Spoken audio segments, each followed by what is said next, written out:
Hi everyone, this is Triple T, and today I'm taking a look at something I usually don't condone. It's a knockoff, no brand, masterpiece Wheeljack. Let's look at the box, and as you can see, they even have Takara Tomi's logo on here. I only bought these for economic reasons. No, I actually bought them because I can't find these in the originals and I really want some place fillers, but you can see the box is a straight copy of the original. Bad company! And of course the instruction look fairly similar as well.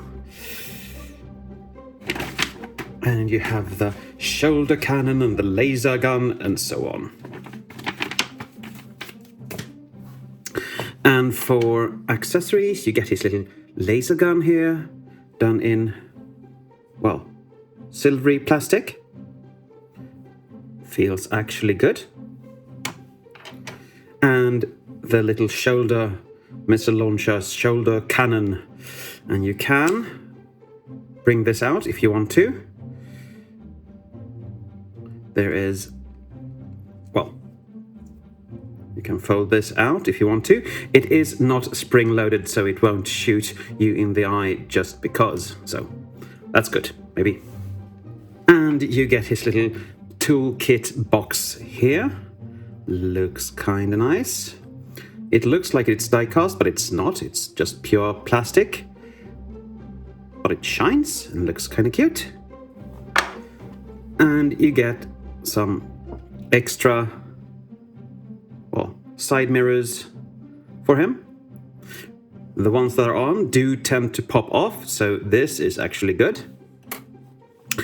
And now we have to take a look at Wheeljack himself, or non-Wheeljack, or whatever you want to call him. And I was really wanting this to look bad. And I wanted it to be bad plastic, and I wanted it to just be shite.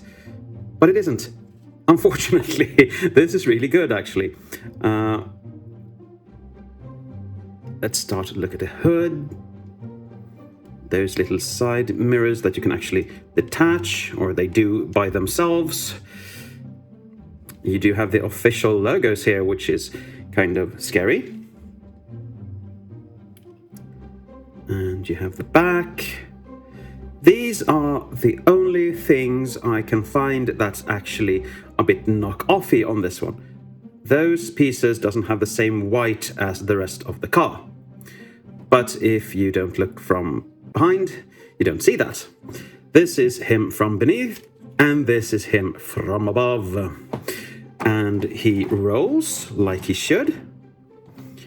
And as you can see, these are plastic, but actually feel like rubber. So, well, so far so good. Not morally, but still. And we can bring in his shoulder cannon with this little missile piece and pop that in there. So now he can shoot in car mode if you want that.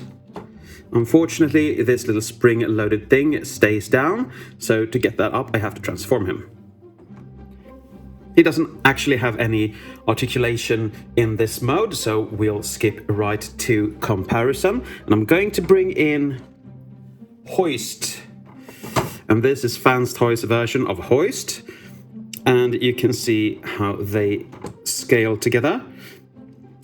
This will be way bigger than him in robot mode, but here you can actually see that they are fairly well scaled.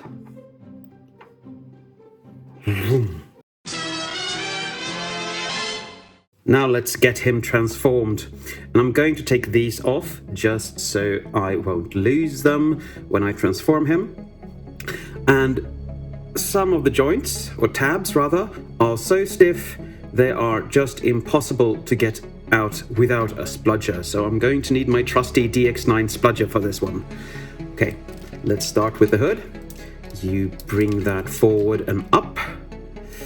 Then you get your trusty spludger, because we're going to untab these. And these are really, really stiff. I have to do that on both sides. so. And you separate the legs, which makes them easier to maneuver like that. And then you pull them down like so. You rotate this piece in, so it tabs in with this little tab in that port, and that can be a bit difficult to angle, but when you've got it, you've got it. Turn that down, and that peg will go into that port. And that, ladies and gentlemen, is one leg done. But before we move on, we're going to hinge his little waist down and tab it in here, so it actually looks like a leg.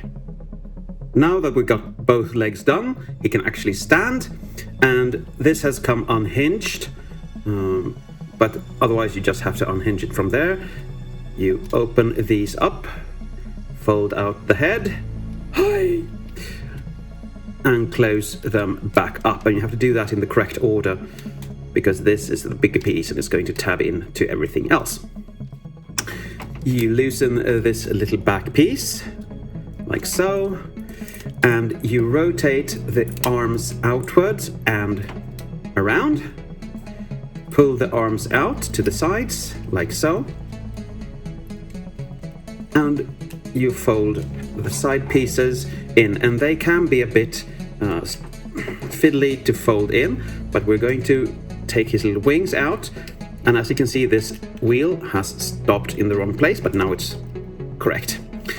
So we got the sides done here and the wings here, but this is supposed to be up. This is supposed to be up like that, so it's out of the way. Unfortunately, these don't really tab in anywhere here, but they actually stay, so it doesn't really matter. You come to the back, you tab this in to his little waist. And then you have a little tab here that's going in there. And you have to be quite... Yep, now it's in. Okay, let's come to the arms, shall we? Turn them around. Take these little different colored pieces and fold them inwards, like so. Take this with a spoiler and turn it in. And the hands will fold forward and you rotate them around, and that's one arm done. And there you have Jackie in his robot mode. Let's get up close and personal. Look at that face sculpt. It's really good. And I mean, it should be. It's a copy of Takara Tomy, so we're not going to be dissatisfied with the engineering or the base mold, but look at these feet, they are just big. If I have anything to complain about, it's actually these little sections on the hand, because they are just... On a masterpiece, it's strange to have such a bad piece of fluff. Let's call it fluff on him. For articulation, the head can look up and down quite a lot and go around, of course. These can be felled back. The arms can do a 360. You have a bicep rotation there, and the arms can do a 90-degree bend there. You can rotate the hands, but they're quite stiff. But you can, of course. But if you do too much, on my copy at least, they tend to pop off. You can open them up and put weapons in, but they are not individually articulated. There is no ab crunch due to the fact that this mold is quite old, but you can turn his waist around.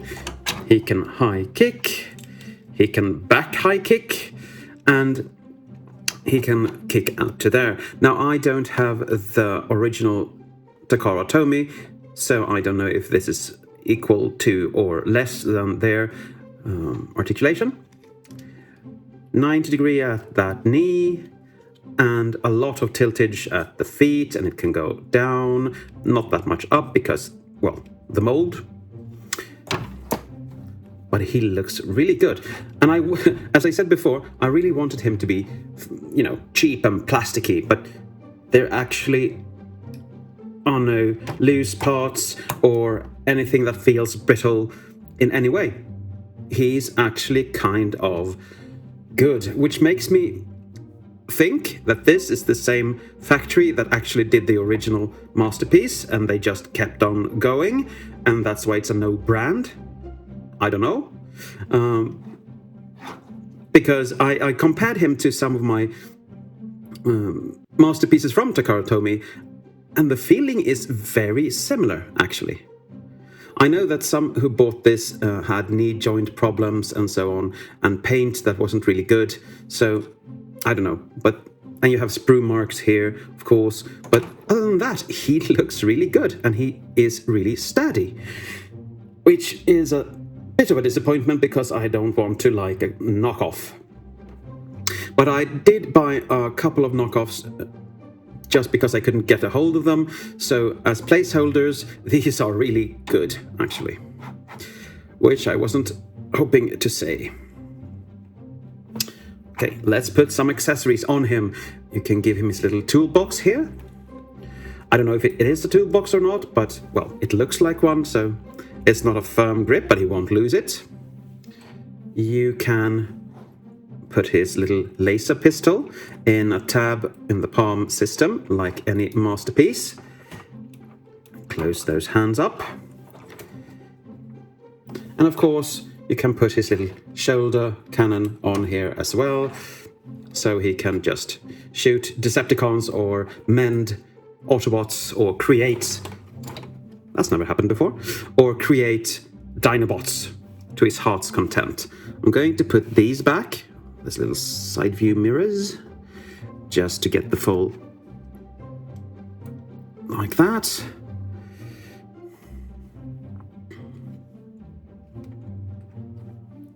Like so. And unfortunately, he looks really good. For comparison, here is Fans Toys Hoist. I had to hoist the camera up a bit so you can see both of them. And they actually fit quite nicely beside each other, I think. If I were to compare quality, the Fans Toys would win with a so large a margin that I don't have the vocabulary to describe it. But that doesn't mean he feels bad in any way. Now for my conclusion. I really didn't want to like this one, due to the fact that I'm morally against straight copies like this, a knockoff. If you do a knockoff and you improve it somehow, or you change it and make it your own, like Jim Bao did with the Devastator, that's more okay in my book. But this is just a straight copy. You actually don't putting any effort into it. You just copy someone else and make money of that. And that's not really okay in my book. So I didn't want to like this. But he actually is really good. The plastic feels great.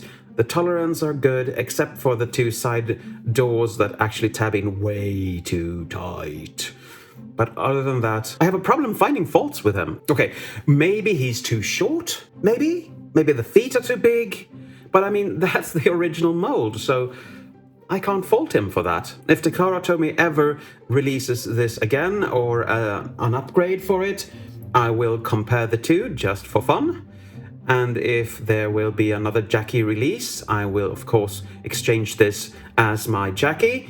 But for now, he is my placeholder, and he has a spot on my masterpiece shelf.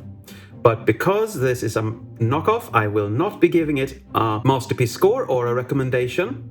It's up to you if you feel that this is okay to buy or not. But I think that's it for today. Thank you for watching, and as always, take care.